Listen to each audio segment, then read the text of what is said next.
Thank you very much, Jake. Now, our final guest today, Coronation Street, less than 6 months ago, but Carl Webster has already caused quite the stir on the cobbles.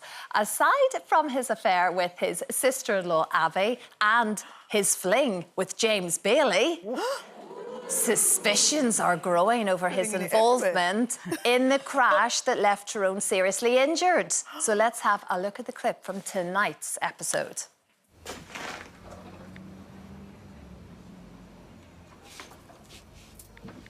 How's your day been so far, Carl? Better than yesterday? No comment. You meeting any more associates in the Gunnels? And by associates, I mean... Lads half your age. Don't you have work to do? Well, you are my work. I'm a plod. Plodding about. If you need any help, then just give me a shout. Nice. This is borderline harassment. I'll complain.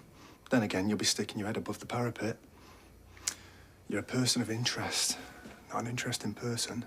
So keeping a beady eye on you is time well spent. It'll pay dividends eventually. Just a matter of time. Bye, Summer. Bye. Please welcome Jonathan Howard.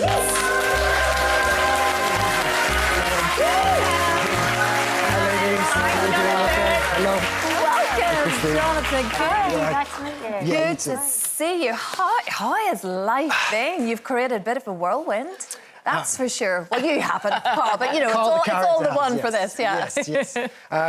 It's been a wonderful experience so far, yeah, coming back onto Coronation Street. I watched it as a kid and, you know, to suddenly being a part of this world is, it's a really, you know, fun experience, yeah. And he's an interesting character, morally dubious. Yes, that's a good way to describe way it. of describing it. Yes, exactly, yes. Yeah. I wouldn't really say he's, you know, dark or evil or anything. I think there's more to come, though. Yeah. I think, potentially so, potentially Christine. Well, my character, Natalie, had an affair with your brother. I didn't know you were around at the time. Thanks, Denise. So, your character had an affair with his brother. Kevin. Kevin Yeah, Webster's Kevin his Webster. brother. Oh, I never met Carl, the brother. Thanks, Denise. That would have been short-lived. Sorry, Mike. basically she's saying, write me back in. But the thing is, although you're in Corrie now, like you auditioned kind of 20 years ago, yeah. I was auditioning for drama school, and at the same time I was auditioning for I don't know whether to say who the character was. Yeah, go on. It was Mickey North plays the character. Gary Windus was the family. So I did the screen test, and at the same time I was auditioning for drama school. And at the time, Coronation Street, you know, was the ceiling. I wanted, you know, as a kid, I grew up watching it, and you know, so many great memories of watching it with my mum and my dad and my sister and my brother, and you know, to have been doing that at 20 years old was the dream. And I didn't get it, you know, and Mickey North has done an amazing job. He's been in it for 20 years, and, you know, the part was for him. Yeah. It was a really good lesson of, you know, knowing what is yours and what's not, and, you know, the universe kind of steers you in the right direction. And so because I didn't get it, I then went to drama school, met my wife, and had a very different experience for the last 20 Like in a years. Marvel film. Yeah. Is that right? I Were you in a Marvel yes. film? I was in one of the Thor movies, yes. Wow. Very Natalie cool. Portman and Chris Hemsworth, yes, I was a few years ago now. Interestingly, Owen Cooper, who of course just picked up the Emmy for Adolescence, he Wow, what an also... actor, what an actor. well, exactly, and he missed out on a part in Corrie and went on to do that. It just shows you sometimes, like you say, these moments that you feel you could be devastated, and yet it just wasn't the right time, that you were meant to do other things. Exactly, What bit of the character do you like most? What? Because often, I mean, He's people very like, active. People, people often like the thing that is least like them, don't they, actors? And what's... Yes, well, I'd say his selfishness, you know. I mean, obviously, I also can be very selfish. We're human beings, right? But I think being able to explore, you know, that side of humanity that maybe in society we try and hide a little bit. So the fact that he makes decisions based on how he's feeling between his pants, for example. Did you know he was going to be fluid when you went up for the part? Fluid, we say That's fluid a really then. good way to put it, yes. I didn't actually know. Oh. So Jason Callender, that plays James Bailey in it, obviously he auditioned knowing the sexuality of his character, and after about a month of filming, they sort of sat me down and said, this is the direction we're going. And I thought from a storytelling point of view, I think it's really good, you know. Yeah. a soaps. hedonist, yeah. Yeah, exactly. And, especially for, a soap audience member, they've seen everything done so many times. Exactly. So to be able to surprise them... And to still shock, surprise, Yes. all of those things. Keep them on the toes. Exactly. I thought it That's what was makes it brilliant. magical. Yeah, exactly. Yeah. Absolutely. Geographically, how are you going to manage? Because you actually live in America. I do, with your yes. beautiful wife. Yes. Who I Googled immediately.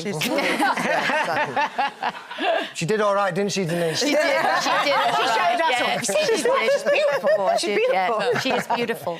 And she's doing a series out there, and you're living in New Mexico. So, Yes. But you've got a little girl. We That's do. quite a long way from Weatherfield. It is, yes. That's the hardest part of this job is the heartbreak I feel for not being with my daughter every day. But, in America, they have long summer holidays. So this summer, she was able to come and stay at my mum's house. And, I grew up an hour away from Corrie, little village in Lancashire called Hesketh Bank. Hello, Hesketh Bank, if you're watching.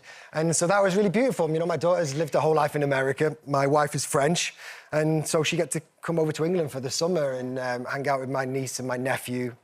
A really funny moment was when, because, she's always said, Papa, can I get some water? And then this one time, it just slipped out, Papa, can I get some water? And I was like, I said, do you know what you just said? She went, no, you just said water with a T. And she went, no! But it does mean that you get to spend time with your mum and your family here. Absolutely, That's sort of the payoff, as Yes, much it as you're is. missing. It is. On the weekends, I go home, I stay in my childhood bedroom. She's a little strange as a 40-year-old. You still got to set posters on your video game. No, thankfully, my mum's decorated. And there was a group of you that auditioned at the same time. I'm trying to find out. I can't see a glass. What do you call your WhatsApp group? Oh, yeah, so I started at the same time as James Cartwright, that plays Theo, and Jason love Callender. James. Yes, right, what a guy, what a character. A Wrong Direction. That was it. So we had to do these interviews, and I'd never met either of them at this point, and suddenly we're sat there and we have to talk and interview each other. Oh, God. And we created a WhatsApp group, and James named it Wrong Direction. Because we were like this middle-aged boy band, With a lot in common, though, because here you are in this soap we all that, started everyone's... together, yeah, exactly. I understand. And what does your family think about watching you now in Corrie? Because your mum is such a fan. She is, all of your family. And indeed a fan of Loose Women, I might have to mention. Massive fan of Loose Women. Yes. Hello, your mum. Bring her next time. Elaine. And actually, a really surreal, crazy story of when I was in the Rovers doing a scene, and my mum came to see me on set because we were going on a holiday afterwards. And the first AD said, Johnny, did your mum want to be in the back of in the Rovers, Tell us she did, because we're literally off the air in 5 seconds, Jonathan. She I'm did, sorry. she was in the scene with me. Yes. We will see you tomorrow, folks. Have a lovely time with Jonathan Howard. Have a great day. Bye-bye.